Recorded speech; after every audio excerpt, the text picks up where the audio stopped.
Noel Thompson, Man Around Wrestling, here at the Dave Schultz Memorial.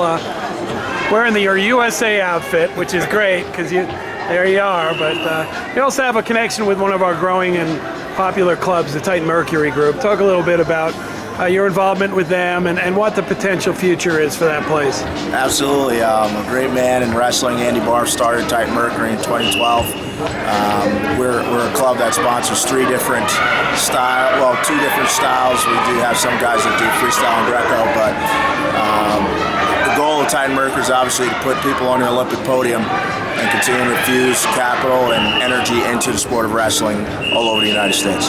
So talking about energy, as a board member with Beat the Streets, you've always been one of those guys who's gotten very involved with the gala and the competitions around then. We get to see you in a tuxedo on the mat, but you also help promote it. And obviously, after last year's deal in the Grand Central Terminal, people are saying, what's next?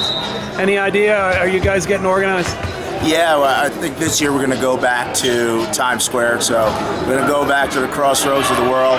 Obviously, the Super Bowl is in New York this year, so you can see it at the crossroads. Actually, they're in Times Square. They got the idea from us, huh? Wrestling is kind of leading the front in a lot of things these days. Yeah. But actually, we just had a board meeting, and Mike Nogratz said we're going back to Times Square. So I think there are a couple interesting things in the kitchen sink that they're cooking up. So I think you guys and the wrestling fans around the country are going to really enjoy it. Hall of Fame.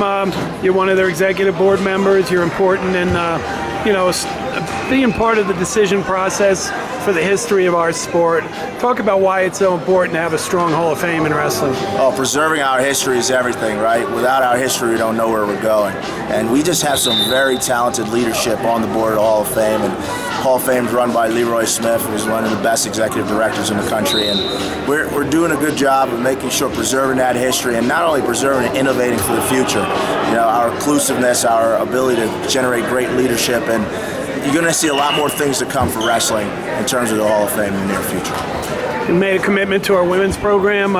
Just talk about your thoughts of the opportunities ahead for young women. There's 6 Olympic weights now for women in wrestling, and also college opportunities. And what's the horizon for women in wrestling? I think that Division I wrestling is something that down the road would be a great highlight for women's wrestling. I think one of the biggest things we've done last year was being able to increase the women's weight classes, so that's creating more opportunities for women. But in terms of the United States, I think the goal is to have the first Olympic gold medalist come out of this cycle. So could you talk a little bit about what's real important to you in regards to moving forward in this Olympic quadrennium? We fought like crazy to stay in the Olympics, and now what should we do to energy? We got to keep the energy going. And continue to bring sponsorships into wrestling. TV. Continue to show and tell our story. Once we lose the momentum of telling our story, then we're forgotten, right? We cannot never hide behind the Olympic rings. We got to be front and leading the Olympic rings. I'm attending the Winter Olympics in Sochi, and just having someone who's a summer sport, attending a Winter Olympics, it shows the Olympic movement that we are here. We're part of the foundation of the Olympism and Olympic sports in the world. You enjoying the Schultz tournament? This one's great. Always a good one. This is my 6th one. I was telling my wife the other day, I said every February I come to this tournament, so this is my 6th one. So it's since 2009 I've been coming to the Schultz. Dave Schultz, obviously a great ambassador to the sport. A guy I learned a lot from, just watching him and watching him wrestle and how he treats people and how he deals with the globe. I think he's a great ambassador for everyone to learn from. Well, congratulations on all these activities, and we'll have updates, I'm sure, as we go along through the year. Thank you, Gary. Be well.